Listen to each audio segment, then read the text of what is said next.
Welcome to International Politics and Security Studies. I'm looking forward to getting to know a lot of you during the next teaching period. I think quite a few of you will probably already know me from international politics, which is the first year subject that feeds into this. If you have done international politics, a lot of the theories that you thought about then, you'll be able to put into practice again and extend yourself in looking at security, which is actually a sub-discipline of the wider international relations area. So when we look at security, we're talking about what it means to be absent from threat, to feel safe. However, we're not only looking at it, that's my dog Sophie behind me, by the way, by means of an introduction. But anyway, when we're looking at security, it's not only the absence of threat, but whose security is it we're talking about? Are we talking about nation states, which would be a much more traditional, realist way of looking at security?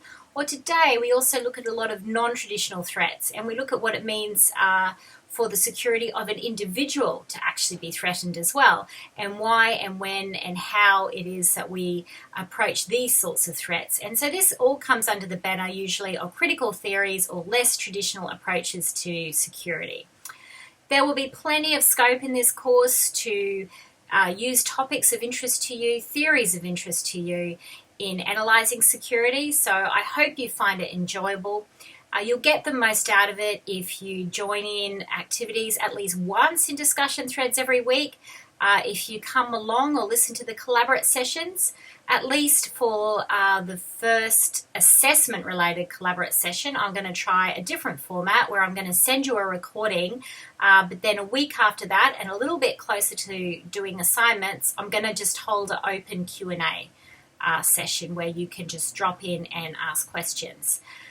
But the very first collaborate session next week will actually just be a welcome to the unit. We'll go through an overview of the unit, how we're going to structure it, how we're going to structure our learning in terms of weeks 1 to 4, etc., and then how this will relate to our assessments. So I encourage you to think about your calendar early on, putting your assessments in your calendar and noting when they're coming up.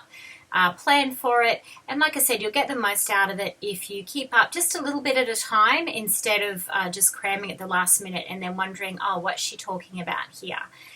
My virtual door is open, so to speak, in terms of being able to email me and also jump on the discussion threads, even the Q&A threads around assessments, so everyone can benefit. But certainly if you have a plan or something that you want to email me directly, you've got my email address there. Don't be a stranger. If you have any issues that I can help with, let me know. IT issues obviously are still student advisors, for example, and any enrollment issues, but anything related to unit content, I love to hear from students and to keep in touch and to support you as much as I possibly can within the broad guidelines that you will find in the syllabus. So please familiarise yourself with the unit and particularly with the syllabus, and come along to the first collaborate session next week. And put a post in this week's recording just so I can, in this week's discussion thread, so I can learn a little bit more about you. Thank you.